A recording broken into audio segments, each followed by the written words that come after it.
And it all came from Bertrand giving them a boost with that run, and then Liverpool missed a pass. Redmond again! This time he scores!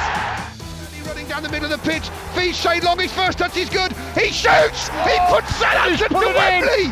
Saints are going to go to Wembley for their second ever League Cup final! Welcome everyone to a brand new Southampton Football Club series. This is called the X-Files, where we'll be looking back on some of your favourite memories and moments in Saints history and getting an inside story on them from a former player. And what a great first episode we've got in store for you. Because look who we've got as a guest to look back at that iconic EFL Cup semi-final tie against Liverpool in 2017. None other than Nathan Redmond. How are you, Nathan? How are you getting on? Yeah, not bad, thanks. Great introduction. Didn't expect anything less. I hope you're going to remember what the game was like. Yeah, it'll come back to me as we're talking about it, but no, all good here. Well, I think our first X-Files is going to cheer everyone up because this is a really happy memory. The semi-final, two legs, which is what we're going to do. We're going to rewind, test your memory, that's for sure. Mm-hmm. So it's January 2017, Nathan. Are you ready? Mm-hmm. We're about to host Liverpool in the first leg of that semi-final. To get there, we'd beaten Crystal Palace, Sunderland, we'd beaten Arsenal. But the team had been struggling. Do you remember early in the year, results weren't great. We'd drawn away to your old club, Norwich, in an FA Cup third round game. Mm-hmm. So what was the mood like going into that first leg? I think a lot of it was like a little bit of a hangover from because if I remember vaguely, we were in Europa League also. So it was a lot of travelling, a lot of midweek games. Playing Sunday and then Tuesday some days, or Sunday and Wednesday, then maybe Saturday and then the following Wednesday. So I think it was a lot of things. The team, I think, from remembering the teams that we fielded that year as well, no one really had a nailed on position. I remember the likes of, Sam McQueen, Jake Hesketh, a lot of players being given their Matt Target, a lot of players keep being given chances to be with the first team and be in the squads and perform. And, the squad was really rotated. There was a few games in the European competitions I didn't go to, I wasn't involved. A few of the cup games, maybe he was on the bench or wasn't involved. So Klopp at the time had a real rotational system that he wanted to work with within the squad. So I think that just tapered on throughout the season. And because we had quality players at the same time, we managed to get a lot of results regardless anyway. So yeah, it was that Liverpool game leading into it. I think we kind of given ourselves a good go in the Europa League, beating Inter Milan. God, what a game that was! As another core memory. But then, as you say, the run of teams there with the likes of Sunderland, Palace, Arsenal away. I didn't play Arsenal away. I didn't go to that one, so that was I remember that clearly. I remember popping up on my phone, Ryan Bertrand scoring on a rare goal that he does score. So yeah, I just remember, I was having quite a tough run leading up to that. But that game, I don't think it was necessarily the first game that felt special. It was more so the second game. Okay, we'll come to that in a second. Yeah, I want to read the first one because you were obviously fired up. You were outstanding. I was there as a fan, and my memory that night is we wanted to put one over, if you like, the guys who'd gone to Liverpool. The amount of stick we used to take. I mean, you can imagine what Jamie Carragher was like with me at work. And that night they had Lovren, they had Lallana, they had Klein. Mm-hmm. The fans were bang up for it. What was the feeling like amongst the players?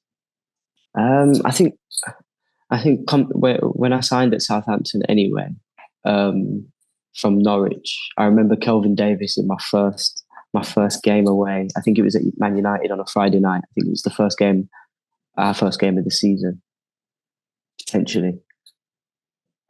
Yeah, I think it was our first game of the season, or if not one of the first few.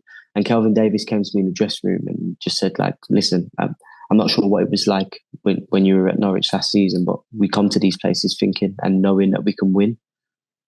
So it was more like, so it was like, don't be afraid to, really give it a go and perform. So I think to compare that to the Liverpool, the first leg was kind of like, we believed as players anyway.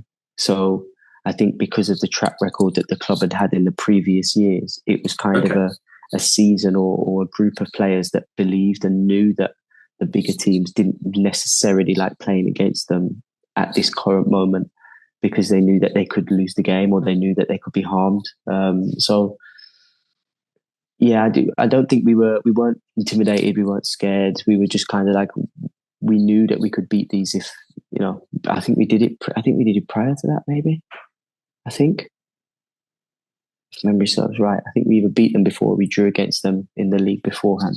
So we kind of knew that we could get results. We had good results prior to that as well. We drew at Man City away, we drew at Man United away earlier in the season. So I think we kind of knew as players, and I think myself, when I looked around with the likes of, Van Dijk and Jose Font, Cedric Suarez, European Championship winners, Big Fraser in goal, Ori dominating midfield with J-Rod, Charlie Austin, Shane Long, fantastic strikers and different options of strikers, and Dusan also within that mix, Ryan Bertrand there, international. So there was a lot of people around. Like it just felt like a group of fully fledged, good characters as well, aren't they? Premier League players, proven Premier League players. That I just thought, in my first season at a new club, I always felt like we was a strong outfit for any side. Go on then, let's talk about the goal, shall we? Yeah. 20 minutes in, I think J-Rod was involved, wasn't he? Yeah. What are your memories of the goal? Yeah, he was. No, I don't know if I had a chance before that or a couple of chances. He started really well that night. Really well. Yeah, I think it was. I remember Ryan. I remember Bertie just flying down the wing at one point, and I think he kind of just given us a burst of energy because I'm not sure if they were dominating for a period of time before that. But I remember Bertie flying down the wing at one point, and he kind of gave us like a burst of energy, like a surge of we need to start having a go here. And I remember just from training, just working on that sort of inside run. I remember Kleiny was playing right back. So it was just working on that inside run. And I remember, I don't know if it was Dusan who played it into J-Rod. And he's obviously just turned and slipped me in. And by the time I was there, I didn't need to look at the goal or anything just because of the sessions we'd been doing prior to that, which was, making the runs inside the fullback and centre half. But that whole first year with Southampton was a learning curve. I found myself playing as a right and left winger to then come into Southampton and playing in a diamond with Claude Puel, and I'm playing in the 10 of a diamond, and I'm watching, J-Rod and Charlie Austin just sprint from striker to following the fullbacks all the way back, and I was just kind of like, enjoy, lads. So it was playing in the in the pocketed spaces and making runs in between was kind of something that I was learning more and more whilst being at Southampton with better players. So yeah, I remember making that slip pass and Jay putting me in. I didn't need to look at the goal. I could just tell by intuition and looking at where the lines were. It's almost automatic, that. I think some things are, yeah. A lot of football, I feel like, is instinctive. When you watch like the NBA and the NFL, a lot of things are patterns and set plays, and NBA, they're catching the ball and they're pointing to each other. We need you here. Yeah. In football, it's not like that. It's very.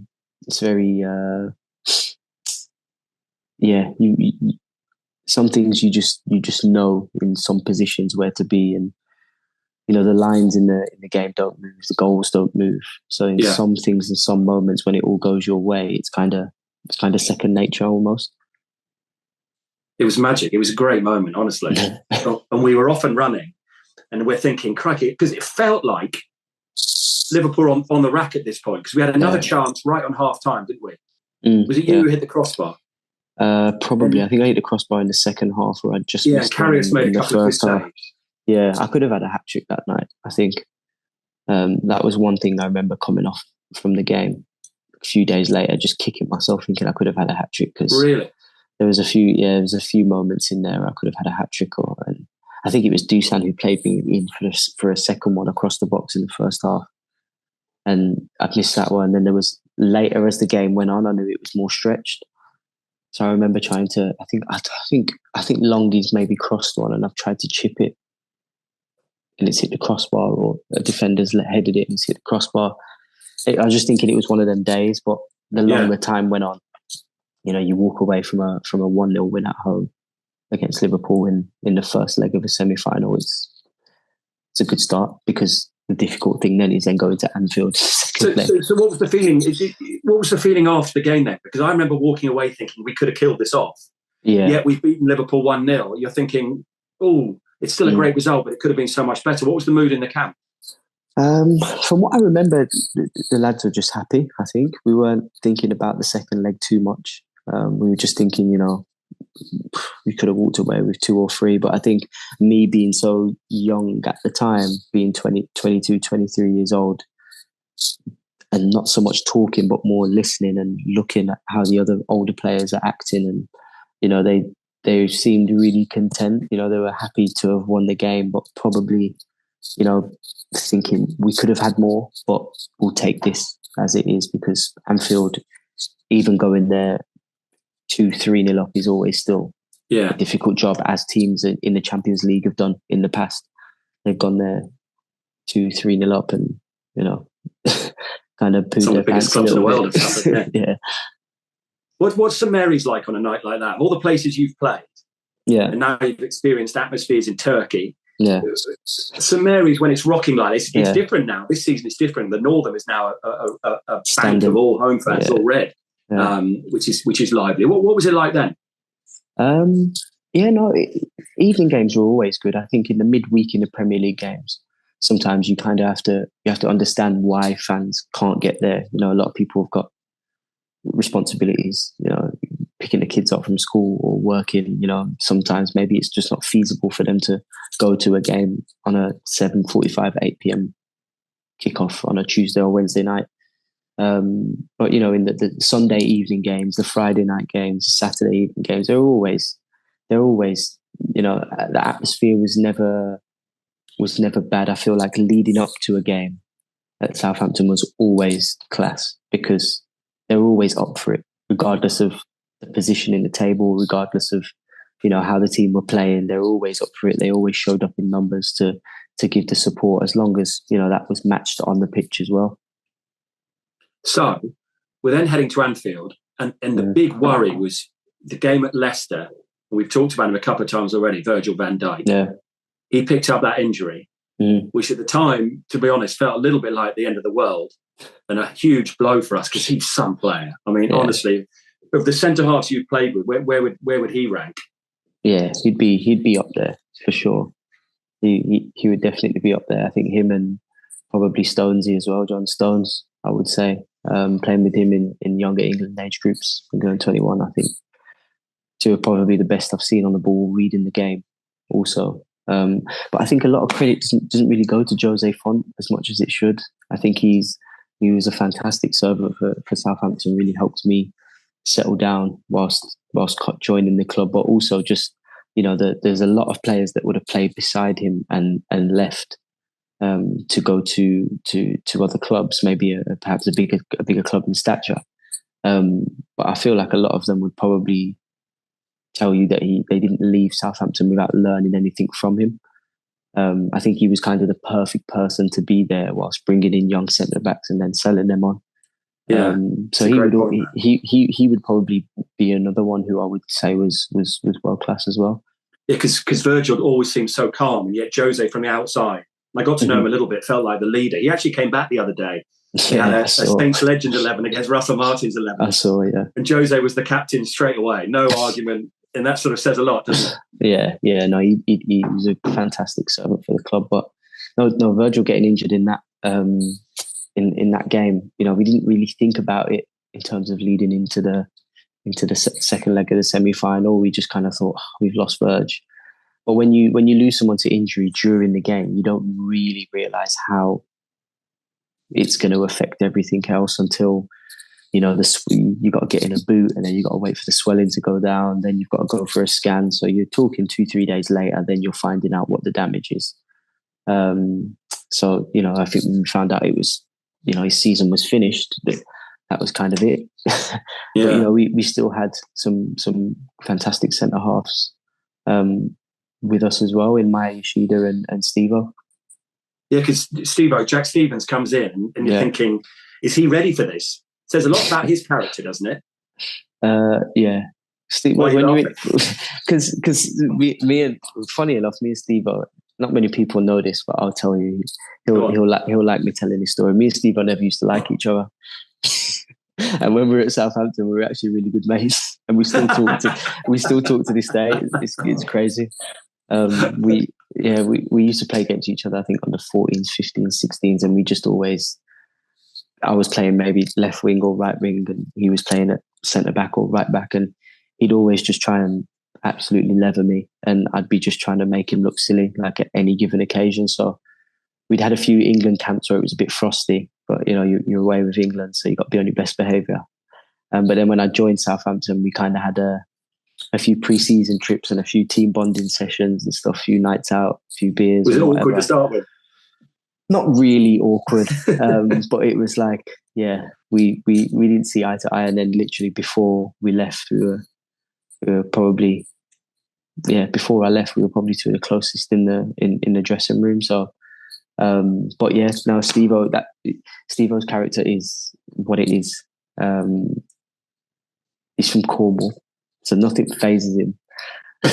And I'm not to say that about all people from Cornwall or from down that type of way, but it's just the type of person Steve-O is. Nothing really phases him. He just wants to go out and play football.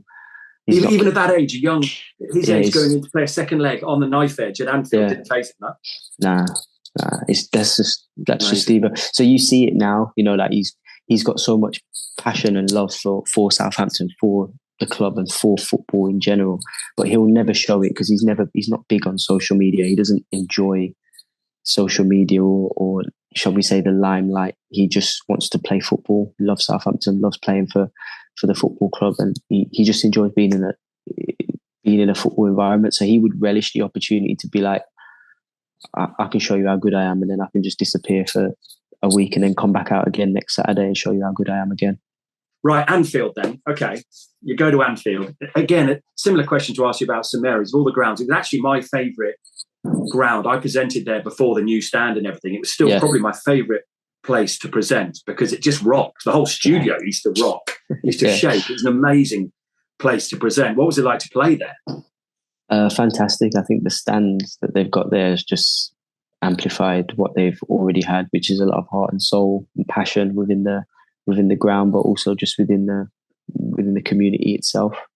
Always been fantastic. Always been a great memory of mine playing there before the new stand and whilst the new stand has been put up. It's always been a not necessarily an achievement, but just one of those things where I thought, I've always seen this ground on, highlights when I was growing up as a kid, and thought, love to walk out there and people touching the badge. Of course, when you don't play for Liverpool, you don't touch the badge. But, just one of those things that sometimes first couple of times experiencing it and walking through the tunnel, looking at the badge, it's there. And, it's one of them places where it's special within the English game. I think when we went there as well, as the bus was coming through to get to the stadium, there was flares from the fans outside. They were throwing like stones and stuff at the bus. Like we were getting pelters, and I think I've actually got a video on my phone. I remember me and Ryan Bircham were sitting opposite each other and we're filming it. And I think I'd have to watch it back. Did you not experience that before? Was that a first?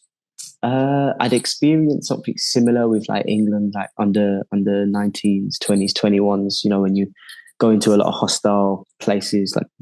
I wouldn't say hostile, but what the game can bring sometimes in an outside, from a fan's perspective, when you're going to, places like Kazakhstan and Georgia and places like that.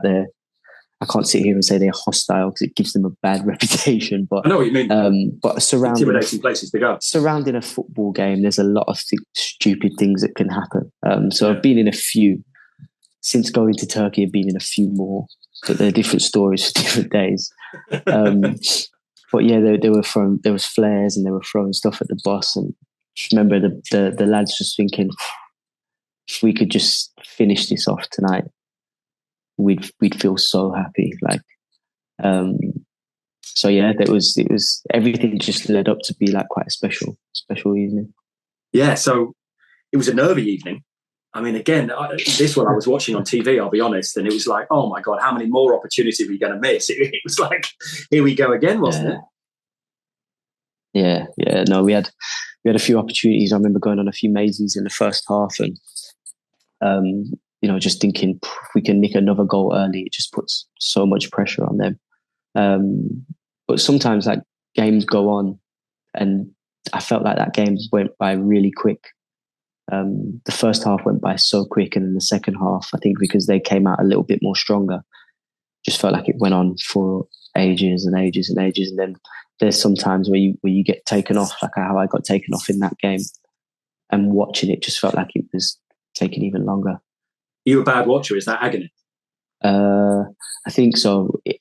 When I'm at a stadium watching, I'm quite a bad watcher. When I'm watching from home, I'm not that bad.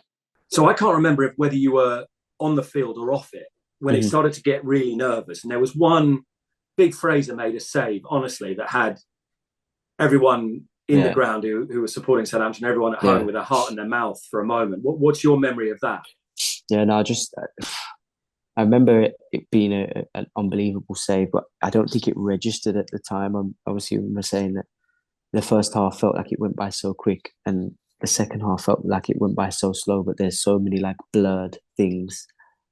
I'm sure that if I go back and watch like extended highlights of that game, there'll be things that maybe I did or I didn't, or that happened that I didn't see.